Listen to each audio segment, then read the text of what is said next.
하나님의 말씀 창세기 48장 21절 22절 말씀입니다.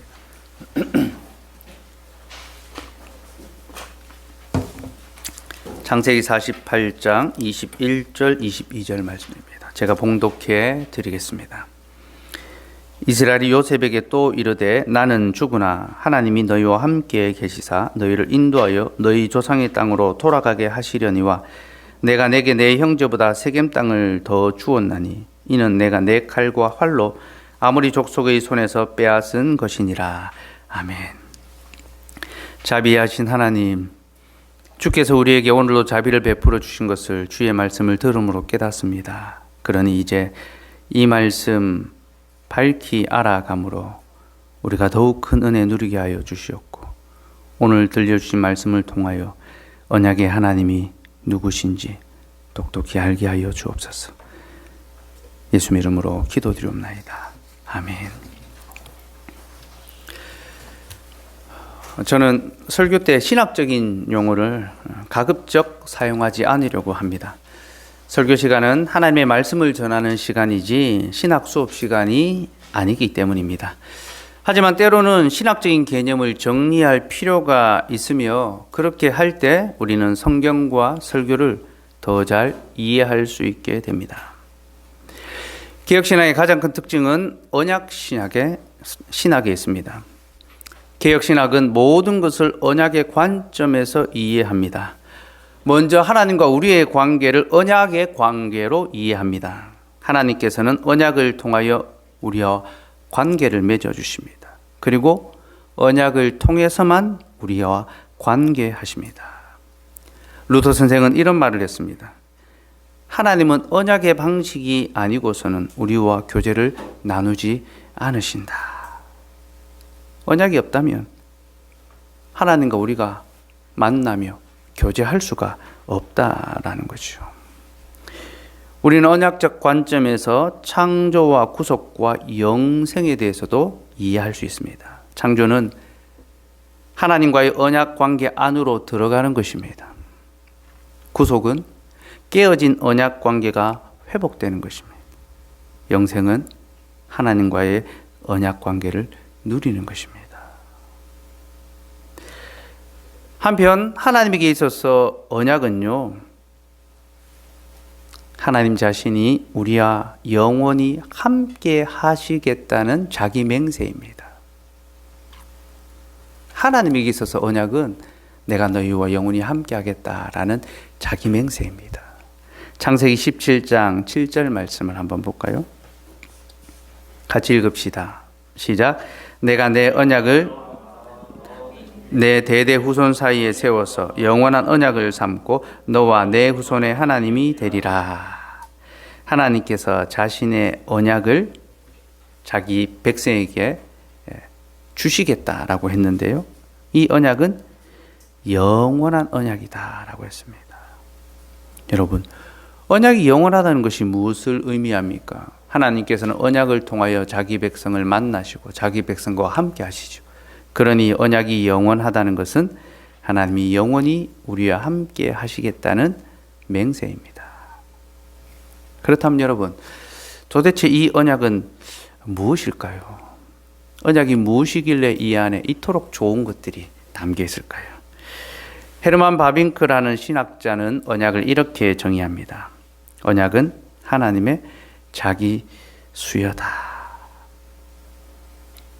언약은 하나님의 자기 수여다. 곧 우주를 창조하신 우주보다 더 크신 하나님께서 땅에 티끌과 같은 유한한 우리에게 자신을 내어주시는 것이 언약이다. 그렇게 설명했습니다. 여러분, 언약은요, 하나님께서 자신을 우리에게 주시는 겁니다.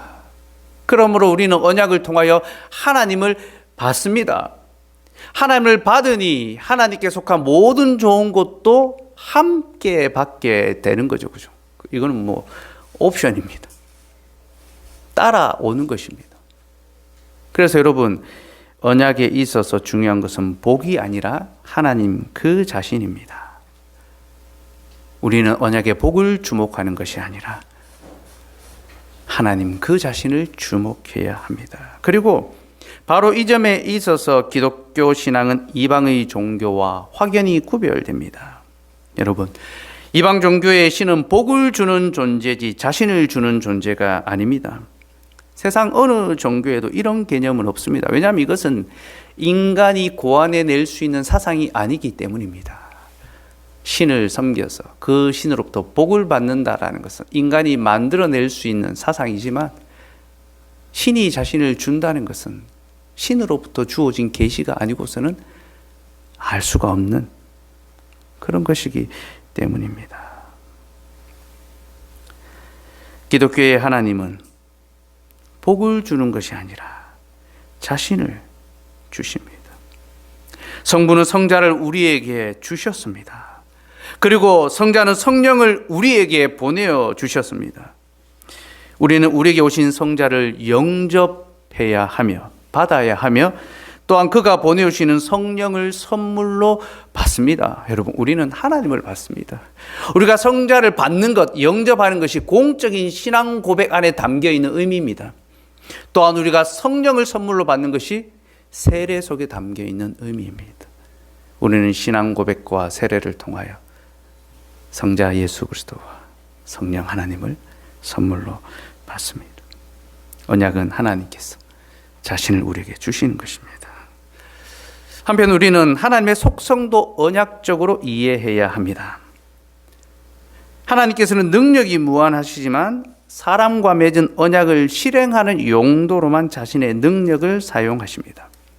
예를 들어 하나님은 거짓말을 하실 수가 없습니다. 왜냐하면 거짓말을 하시면 자신의 언약의 신실함이 무너지기 때문입니다. 그죠? 거짓말을 하시면 하나님의 언약의 신실함이 무너집니다. 또 하나님은요, 자살하실 수가 없습니다. 하나님이 인생을 지으신 후에 실망하셔서 인간들이 하는 짓을 보니 너무나 악하고 더럽구나, 이 더러운 세상 내가 확 죽어버려야 되겠다, 그렇게 죽으실 수가 없습니다. 왜냐하면 하나님께서는 자기 백성과 영원히 함께 해 주시겠다고 약속하셨기 때문입니다. 하나님의 능력은 언약을 실행하는 용도로 사용됩니다. 하나님은 또 우리에게 언약의 말씀을 주셨습니다. 그래서 우리로 하여금 언약의 복과 요구가 무엇인지를 가르쳐 주시죠. 우리가 언약 백성이라면 우리는 그 언약의 말씀에 순종하며 살아가야 합니다. 언약의 말씀에 순종하는 것은 우리가 언약의 백성이라는 것을 드러내는 증명서와 같습니다. 신분증입니다. 근데 여러분, 참으로 놀라운 것은요, 하나님 자신 역시 자신의 말씀에 순종하신다는 겁니다. 여러분, 하나님 우리를 말씀에 묶으실 뿐만 아니라 자신 역시 자기의 말씀에 묶으십니다. 곧 자신의 감정과 기분에 따라 마음대로 역사하시지 않고 말씀의 규정 안에 자신을 제한하십니다. 예를 들어서요, 이스라엘 백성들이 광야에서 악을 행하였을 때, 금송아지로 우상 숭배했을 때 하나님께서 그들을 다 멸하여 버리고 모세를 통하여 새로운 나라를 일으키시겠다라고 말씀하셨습니다. 그때 모세가 하나님의 말씀을 근거로, 언약의 말씀을 근거로 그렇게 하시면 안 된다고 요청했습니다. 그러자 하나님께서는 자신의 말씀에 자신을 제한하셔서 묶으셔서 그들을 계속 보존해 주셨습니다. 사랑하는 여러분, 우리 하나님은 자기 감정대로 역사하시지 않고 약속의 말씀대로 역사하십니다. 우리에게 언약의 말씀을 주신 하나님은 자신이 먼저 그 언약의 말씀을 지키십니다. 순종하십니다. 그럼 하나님께서 우리에게 주신 언약의 종류는 어떤 것들이 있을까요? 아담 언약, 아브라함 언약, 노아 언약, 모세 언약, 여러 가지가 있지만 그 내용상으로 크게 세 가지로 구분할 수 있습니다. 구속 언약, 행위 언약, 은혜 언약입니다. 구속 언약, 행위 언약, 은혜 언약. 셋 중에 순서상으로 가장 앞서는 것이 구속의 언약입니다. 구속 언약. 구속 언약이라는 것은 삼위 하나님께서 영원전에 우리를 구원하시기로 약속하신 것, 작정하신 것을 가리킵니다. 곧 하나님께서 삼위 간에 협의하심으로 우리가 타락하기도 전에 이미 우리의 구속을 확정해 주셨죠. 이것이 구속 언약입니다. 그리고 이 구속 언약의 기초 위에서 모든 언약이 실행되고 있습니다. 그리고 하나님께서 사람과 처음으로 맺어주신 언약이 행위 언약입니다. 역사 속에 출현된 순서로는 이 행위 언약이 첫 번째죠. 우리가 잘 알고 있듯이 하나님은 아담에게 선악을 알게 하는 나무의 열매를 먹지 말라 하셨고 먹으면 정령 죽으리라 라고 말씀하셨습니다. 이 언약은 아담의 행위에 따라 그 결과가 결정되기 때문에 행위 언약이라고 부릅니다. 지키면 살고 어기면 죽지요. 그런데 아담은 이 언약을 지키지 못했고 결국 죽음에 이르고 말았습니다. 그래서 하나님께서 곧바로 구속 언약을 작동시키십니다. 곧 창세전에 자기의 택한 백성을 구원하기로 약속하셨기 때문에 구속 언약의 그 기초 위에서 타락한 죄인들을 구원하실 새 언약을 주십니다. 그 새 언약이 은혜 언약입니다. 은혜 언약을 통하여 자기의 택한 백성을 하나님의 은혜로 구원해 주시죠. 여러분, 행위 언약과 은혜 언약으로 이렇게 구별하는 것은요, 구원은 우리의 행위로 결코 얻을 수 없다는 것을 대비시키기 위해서입니다.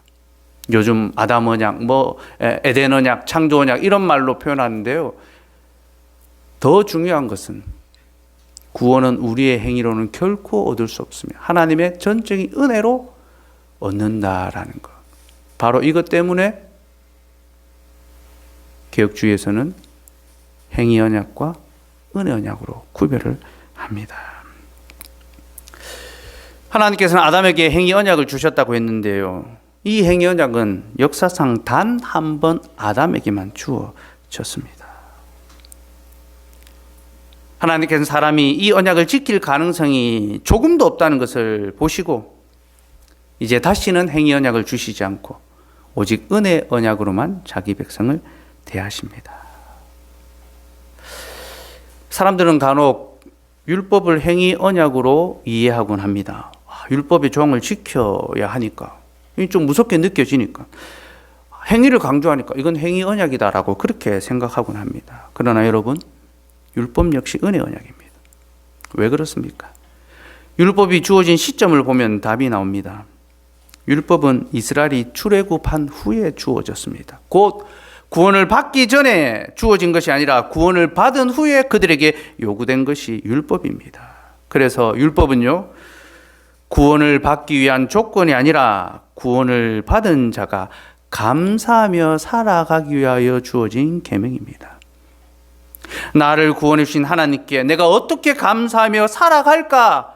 그에 대한 답이 바로 율법이라는 겁니다. 그래서 율법 역시 은혜 언약입니다. 이 원리를 잘 기억하시고, 그러면 율법이나 또 믿음의 삶에 요구를 할 때에 이것이 감사의 거리구나 라고 그렇게 받으셔야 합니다. 언약에 대해 이야기할 것이 참 더 많지만 오늘 다 이야기할 수는 없고요. 한 가지만 더 언급하면요, 언약의 중심이 예수 그리스도시라는 것입니다. 여러분, 그리스도는 언약의 시작이요 과정이며 마침입니다. 그는 창세전에 아버지와 성령과 함께 구속 언약을 체결하셨으며 훗날 사람이 되시어 아담이 실패한 계명을 순종하심으로 행위 언약의 마침표가 되셨고, 또한 우리를 위한 구속 사역을 성취하심으로 은혜 언약의 첫머리가 되셨습니다. 그리스도는 실로 언약의 알파와 오메가며 언약의 모든 것이 되십니다. 예수 그리스도가 언약의 중심이라는 것을 기억하십시오. 자, 언약에 대해서는 이 정도 하고요. 내용을 정리하면 하나님께서는 언약으로 자기 백성을 만나시며, 하나님은 언약으로 자기 자신을 주시며, 하나님은 언약에 자기 자신을 묶으시고, 하나님은 자신의 언약을 지키신다는 겁니다. 이 내용들을 기억하고 이제 오늘 본문을 봅시다. 야곱은 요셉에게 하나님께서 너희와 함께 하시며 너희를 인도하여 너희 조상의 땅으로 돌아가게 하실 것이다 라고 말했습니다. 여러분, 이제 우리는 이 고백을 보면 이것이 언약적인 고백이구나 라는 사실을 알아야 합니다. 그는 하나님의 언약이 영원할 것을 믿었고 또 이를 후대에 전수했습니다. 하나님의 언약이 영원하다는 것은 하나님 편에서는 우리와 영원히 함께 하신다라는 약속이요, 우리 편에서는 이 언약을 후대에 계승해야 된다라는 사명입니다. 하나님은 맹세요, 우리에게는 사명입니다. 야곱은 그 사명을 이행하고 있는 겁니다. 근데 여러분, 22절에서 그가 좀 독특한 이야기를 합니다. 22절 같이 읽어볼까요? 시작. 내가 내게 내 형제보다 세겜 땅을 더 주었나니 이는 내가 내 칼과 활로 아모리 족속의 손에서 빼앗은 것이니라.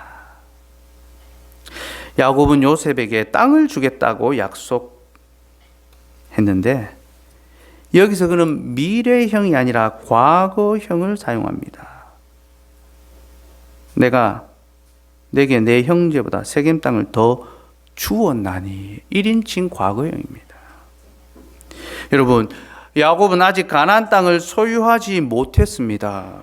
그런데 그는 요셉에게 땅을 주겠다라고 하면서 미래형, 훗날에 이루어질 그 일에 대해서 말하는 것이 아니라 이미 이루어진 과거형으로 내가 너에게 땅을 주었다, 그렇게 말합니다. 그러면서 그 땅이 세겜 땅이며 또 그 땅은 내가 칼과 활로 아모리 족속의 손에서 빼앗은 것이다 라고 그렇게 말합니다.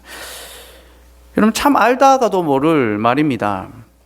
자신이 갖지도 못한 것을 이미 주었다라고 하고 또 이것을 칼과 활로 빼앗았다라고 하니 우리는 이것을 어떻게 해석해야 할까요?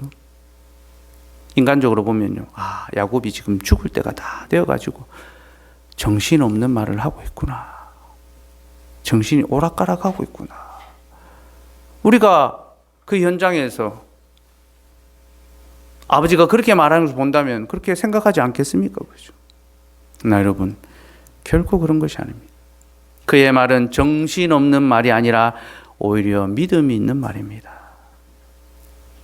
야곱은 자신이 아직 땅을 얻지 못했지만 하나님이 약속해 주신 그때로부터 자신이 이미 받았다는 사실을 믿었습니다. 약속과 함께 이미 받았다는 것을 믿은 거죠.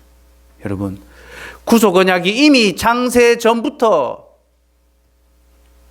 체결되었기 때문에 우리가 여전히 죄 가운데 신음하며 살아가지만 우리가 구원받았다는 사실을 믿는 것, 그래서 그 구원을 과거적 시점으로 표현하는 것이 당연한 것처럼 그와 같은 것입니다. 특별히 족장들은 다 이런 믿음을 고백했습니다. 그들은 약속의 성취를 보지 못했으나 이미 얻은 것으로 여겨 그 약속을 기뻐했습니다. 우리는 이 부분에 대해서 계속 살펴보며 교훈을 얻었습니다. 네, 여러분, 저는 오늘 야곱이 요셉에게 주었다라고 말하는 땅에 대해서 좀 주목해 보려 합니다. 그는 세겜 땅을 주었다라고 그렇게 말하는데요, 내가 너에게 세겜 땅을 더 주었다 그렇게 말하는데요, 여기서 세겜은 가나안의 지명을 뜻합니다. 그죠? 세겜 땅이 있죠. 근데 그와 동시에 한 분깃을 더 주었다라는 그런 뜻이기도 합니다. 그러니까 세겜이라는 말이 지역을 뜻하기도 하지만 그 단어 자체가 일부분을 더 준다, 일부분, 한 몫을 더 준다라는 그런 뜻이 있습니다. 그래서 내가 내 형제보다 세겜 땅을 더 주었다라는 말은 내 형제보다 한 부분, 일부분을 더 주었다라고 그렇게 번역할 수 있습니다. 실제로 이전 성경에서는 그렇게 번역했습니다. 개역 한글에서는요, 세겜이다라고 하지 않고 내 형제보다 일부분을 더 주었나니라고 번역했습니다. 내가 내 형제보다 일부분을 더 주었나니. 이렇게 번역한 이유는요, 야곱이 아직 가나안 땅을 소유하지 않았기 때문에 세겜을 특정 지역으로 보기는 어렵다라는 생각에서 그렇게 번역했습니다. 그러나 여러분, 이것은 틀린 해석입니다. 왜냐하면 세겜이 지역을 가리킨다는 것을 성경의 다른 본문들이 분명하게 보여주기 때문입니다. 여호수아 24장 32절 말씀 같이 읽읍시다. 시작. 이스라엘 자손이 애굽에서 이끌어낸 요셉의 뼈를 세겜에 장사하였으니 이곳은 야곱이 세겜의 아비 하모르의 자손에게 금 100개를 주고 산 땅이라. 그것이 요셉 자손의 기업이 되었더라. 여호수아 시대에 이스라엘 백성들이 요셉의 해골을 세겜에 장사했는데요. 그 땅은 야곱이 돈으로 주고 샀던 땅입니다. 그리고 요셉 자손의 기업이 되었습니다. 그러니 세겜은 요셉에게 준 땅이 분명하죠. 요한복음 4장 5절 말씀도 보겠습니다. 같이 읽읍시다. 시작. 사마리아에 있는 수가라는 동네에 이르시니 야곱이 그 아들 요셉에게 준 땅이 가깝고. 예수님께서 사마리아의 수가성에 이르렀는데요, 거기는 야곱이 요셉에게 준 땅과 가깝다라고 합니다. 여러분, 사마리아의 수가 지역이 바로 세겜 땅입니다. 예수님은 세겜 땅 수가 동네로 가셨고, 거기서 남편이 6명이나 있었던 여인을 만나 복음을 전하셨습니다. 지금 구미에 온 나라를 들썩이게 만드는 사건이 벌어졌잖아요. 친부가 누구냐? 아버지를 알 수 없는 그런 정말 기가 막힌 그런 일들이 벌어졌는데, 남편이 6인 이 여인이 바로 그런 여인과 같습니다. 그런데 주께서 이 여인에게 복음을 전하셨고, 그 복음의 핵심은 예배에 관한 것이었습니다. 주님은 여자에게 하나님께 영과 진리로 예배할 때가 이르렀다, 곧 이때라, 그렇게 말씀하셨지요. 자, 이 내용을 기억해 두시고 다시 본문으로 돌아가겠습니다. 야곱은 세겜 땅을 요셉에게 주면서 이 땅은 내가 칼과 활로 아모리 족속에서 빼앗은 것이다 라고 했습니다. 근데 여러분, 좀 전에 여호수아서를 보면요, 야곱은 그 땅을 칼과 활로 빼앗은 것이 아니라 돈을 주고 샀다라고 합니다. 야곱이 세겜의 아비 하몰의 자손에게 금 100개를 주고 산 땅이라.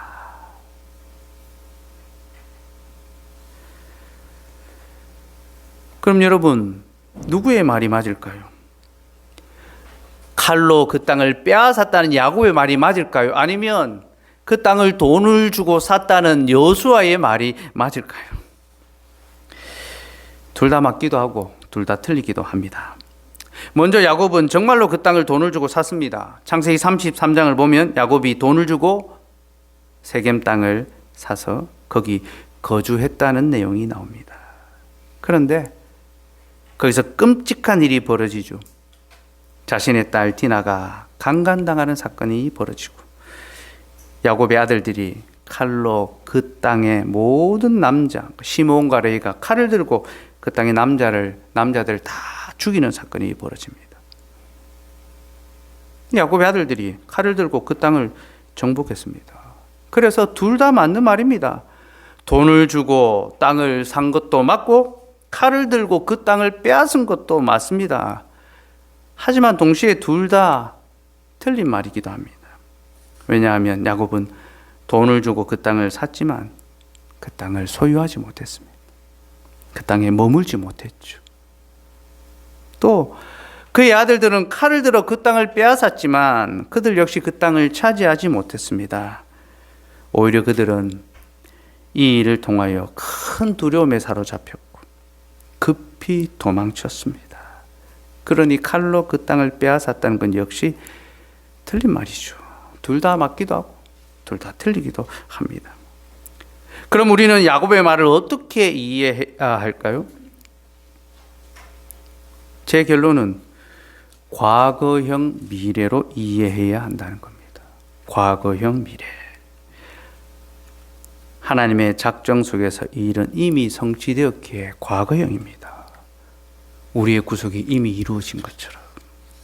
하지만 아직 역사 속에서 그 실제가 오지 않았기 때문에 미래형이죠. 그래서 우리는 야곱의 말을 과거형으로 쓰고 미래형으로 읽어야 합니다. 아, 이 일은 이미 이루어졌지만 아직 성취된 것은 아니구나. 우리는 하나님 나라가 이미 왔지만 아직 완전히 오지 않았다는 사실을 알고 있습니다. 그와 같은 거죠. 그렇게 하나님의 작정 속에서는 이루어졌지만 하나님의 섭리 속에서는 아직 오지 않았던 그 일이 1차적으로 여호수아 시대에 성취됩니다.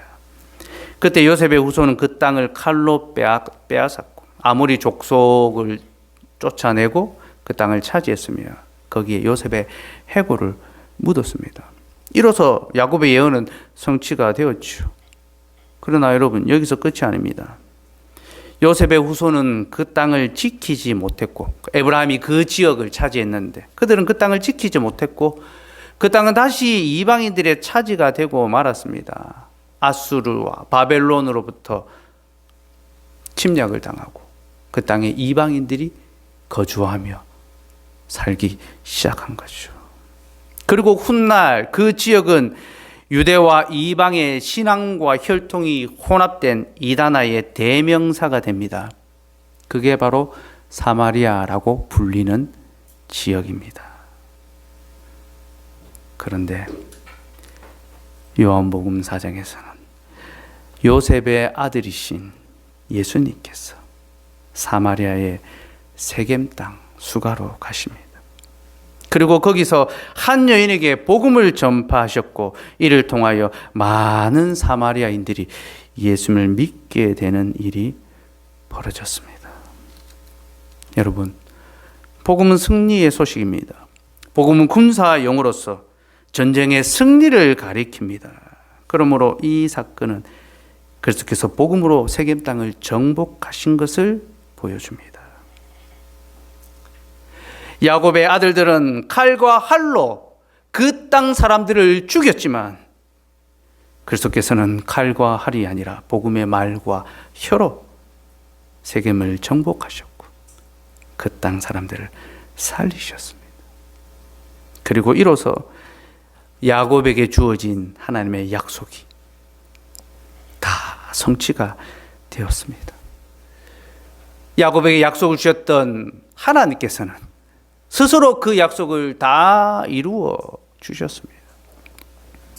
그렇게 그리스도께서는 약속의 수여자요 성취자이신데 그리스도께서는 언약이 성취되는 바로 그 현장에서 너희 조상이 바라보았던 꿈꾸었던 야곱이 꿈꿨던 바로 그 언약의 성취가 오늘 지금 여기서 이루어지고 있다라고 그 여인에게 말씀하시면서 예배에 관하여 말씀하셨습니다. 여러분, 이는 오늘 우리에게 매우 의미심장한 교훈이 됩니다. 왜냐하면 우리는 이를 통하여 언약 성취의 결과가 무엇인지를 알게 되기 때문입니다. 여러분, 언약이 성취되면 하나님을 향한 참된 예배가 드려집니다. 예배가 무엇입니까? 아무나 예배 드릴 수 있는 줄 아십니까? 아닙니다, 여러분. 그냥 교회 가면 앉아 있으면 예배 드릴 수 있다고 생각하십니까? 아닙니다. 그런 사람들은 예배의 구경꾼일 따름입니다. 하나님이 내게 주신 언약이 다 성취되었고 그 언약의 성취로 내가 복과 평안을 누리며 그리고 이 예배의 자리에서 하나님을 예배함으로 언약의 하나님을 찬송하는 것, 이것이 바로 예배입니다. 여러분, 예배는 매우 언약적인 행위입니다. 예배는 시작부터 끝까지 철저하게 언약적인데요, 언약의 하나님은 예배를 통하여 우리를 찾아오시고 우리는 예배에서 언약의 하나님을 부르며 예배는 언약의 말씀이 선포되고 또 우리는 예배에서 언약의 복을 경험하며 우리는 예배를 통하여 하나님의 언약을 후손들에게 계승합니다. 이것이 예배며 이 예배는 언약 성취의 결과요, 언약 갱신의 현장이며 언약 계승의 기회입니다. 그러므로 여러분, 누구든지 영과 진로 하나님을 예배하는 것을 보거든 이것이 하나님의 언약의 성취라는 사실을 아시기 바랍니다. 또 지금도 하나님을 향한 예배가 지속된다는 것은 하나님의 언약, 우리를 향한 그 사랑의 언약이, 은혜의 언약이 지금도 계속되고 있다는 것을 아셔야 합니다. 하나님께서는 지금도 예배를 통하여 자신의 언약을 신실하게 행하십니다. 또한 여러분, 예배는 세상을 정복하는 무기입니다. 이제 우리는 칼과 활로 세상을 정복하는 것이 아니라 예배로 세상을 정복합니다. 예배에서 언약의 하나님을 만나고 언약의 말씀을 듣고 그 말씀대로 살기를 소원하며 세상에서 언약 백성으로 승리하며 살아갑니다. 이것이 복음으로 세상을 정복하는 것이며 우리는 세상에서 하나님의 복과 사랑을 나누게 됩니다.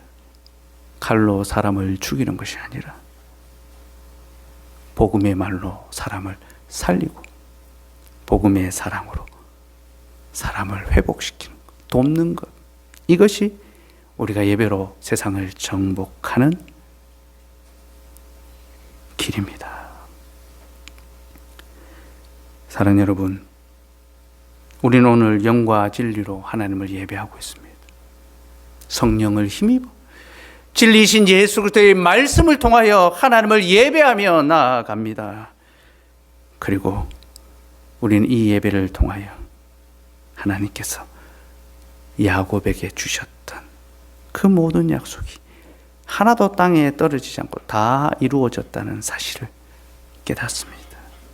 그리고 이 복된 약속, 이 영원한 언약을 이제 우리와 우리의 자녀들에게도 계승해 주어야 한다는 것을 알아야 합니다. 하나님께서는 바로 이 일을 위하여 여기 자신의 교회를 세우셨고 또 주님의 언약 위에 세워진 교회는 마땅히 이 일을 행하여야만 합니다. 교회를 개척하며 저에게는 한 가지 바람이 있었습니다. 우리의 자녀들에게 바른 신앙을 교육하고 믿음을 계승해 가는 것, 이것이 교회 개척의 아주 중요한 목표였습니다. 이 바람은 교회적인 소망인 동시에 또 제 개인적인 사명이기도 합니다.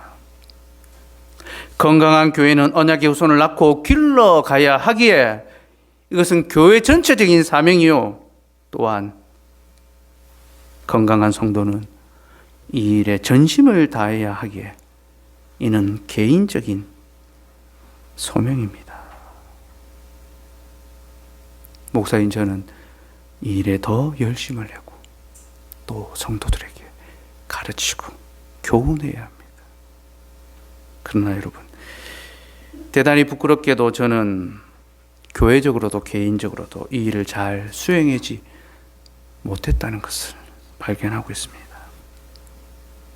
하나님께서 부끄럽고 비참하지만 그러한 현실을 마주하게 하십니다.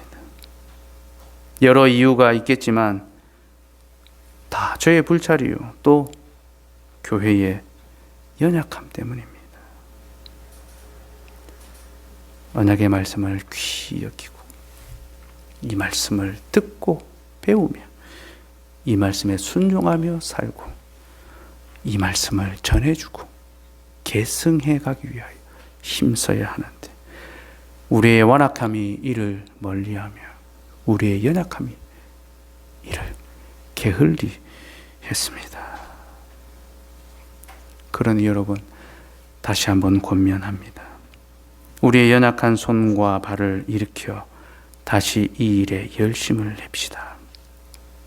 교회는 언약의 기초 위에 세워진 공동체며 예배는 언약의 성취가 이루어지는 현장이며 성도는 자신과 그 자녀들에게 신앙을 고백하고 계승하여 같은 믿음이 계속 고백되게 하는 것이 언약 안에서의 복된 삶입니다. 우리는 이 일을 반드시 해야 하며 또 더 잘할 수 있도록 그 방법을 찾아 노력해야 합니다. 얼마 전에 제가 컴퓨터에서 우연히 예전에 제가 사역했던 주일학교 사역에 관한 파일들을 좀 볼 기회가 있었습니다. 대학부 사역, 또 유아부 사역, 또 중고등부 사역하면서 했던 교육 내용과 여러 가지 프로그램인데요. 제가 그 내용들을 다시 쭉 살펴보면서 제가 다시 봐도 너무 좋고 너무 유익하고 너무 잘했구나. 내가 사역을 이렇게 잘했지. 그래서 많은 사람들에게 사랑을 받았지. 지금 제 자랑하는 거 아닙니다. 팩트를 말씀드리는 겁니다. 그때 정말로 즐겁게 그리고 유익되게 유아부 하면서 매주일 그 어린 아이들에게 3살, 4살, 5살, 2살 이 아이들에게 소기름 응답을 가르치고 2살, 3살 아이들이 저를 예수님으로 불렀어요. 한 아이가 엄마한테 마이쮸 교회 가서 예수님 드려야 된다고 이거. 그 엄마가 누가 예수님인지 고민했는데 보니까 주일에 와서 보니까 그 아이가 저한테 마이쮸를 갖다 주는 겁니다. 어린 아이들부터 하나님의 언약의 말씀을 가르치고 그 가르친 내용을 각 가정들에게 편지하고 교회에서 이렇게 가르쳤으니 한 주간 이 말씀을 기억하며 아이를 가르치고 예배하라고 예배 지침서 매주일 만들어서 주고 가정 예배 행사를 해서 사진을 찍게 만들어서 교회에 전시회를 하고 그래서 모든 다른 교육 부서에도 그렇게 하도록 제안하고 또 서로 그렇게 하자라고 이야기하고 참 즐겁게 정말 너무너무 기발하게 제가 그거 보면서 나도 이런 부교육자하고 같이 좀 사역하고 싶다 그런 마음이 들더라고요. 그러면서 지금은 왜 그만한 에너지가 안 나올까? 지금 왜 그만큼 못할까? 곰곰이 생각해 봤습니다. 그리고 제가 내린 결론은요. 그때는 내가 부교육자지만 지금은 담임 목사가 되었다라는 겁니다. 그때는 잘 몰랐습니다. 담임 목사가 아니니 내가 맡은 그 부서의 일만 열심히 하면 됐습니다. 그런데 담임 목사가 되고 나니까 교회 전체를 돌아봐야 하고 예배에 집중해야 하고 당장의 교회의 필요에만 집중하고 힘을 쏟아야 되는 그런 상황들이 벌어지더라고요. 그래서 자녀들에 대한 신앙교육의 필요성을 보면서도 당장 시작할 힘과 용기가 선뜻 안 생기는 겁니다. 가정은 늘어나고 자녀들은 많아지는데 일이 너무나 기쁘고 감사한데 또 한편으로는 적지 않은 부담감이 있습니다. 이들을 더 잘 양육하고 돌볼 수 있는 방안을 세워야 하는데 실행에 가야 하는데 기회를 놓치면 안 되는데 그런 부담과 고민도 있습니다. 그걸 찾아야 되죠. 그죠? 어쩌면 이 일을 위해서 신실한 사역자를 세워야 할지도 모릅니다. 그런 필요가 있을지도. 저 혼자 할 수 없으니까요. 그죠? 만약 그렇다면 여러분은 지금보다 좀 더 많은 헌금을 해야 할지도 모릅니다. 사역자를 모시기 위하여. 또 어쩌면 좀 더 피곤하고 수고스러운 교회 생활을 해야 할지도 모릅니다. 양육 모임에 참여하고 또 이것을 삶에서 실행하기 위하여 열심을 내어야 하고 교회의 지도를 받아가는 것이 힘들고 또 교회 중심적으로 생활해 간다는 것이 번거롭고 불편하게 느껴질 수 있습니다. 저도 수고해야 되지만 여러분도 그만큼 더 수고해야 된다는 거죠. 그러나 여러분 함께 수고합시다. 함께 일합시다. 이것이 하나님께서 우리에게 요구하시는 내용입니다. 사랑하는 여러분, 교회는 신앙을 고백하고 교회는 신앙을 계승하며 교회는 신앙을 더욱 자라가게 해야 하는 곳입니다. 만약 그런 기능이 없다면 교회는 아무 의미가 없습니다. 이 일은 어렵고 수고스러운 일이지만 이 일은 복되고 귀한 일입니다. 여러분, 어려운 일은 함께 해야 하죠. 힘든 짐은 나누어져야 가볍지요. 그러니 포항장로교회 성도 여러분, 우리 함께 언약의 교회로 지어져 갑시다. 언약의 가정을 세우는 일에 더 수고합시다. 이것이 참으로 하나님 안에서 복된 언약의 삶이며 우리가 함께 모여 언약의 하나님을 예배할 때마다 하나님은 거기 찾아오셔서 우리와 함께 하시며 우리만이 아니라 우리의 자녀들까지 복 주시고 우리를 지키시며 우리와 영원히 함께 하실 것입니다. 그러므로 일어나 함께 그 믿음의 길로 나아갑시다.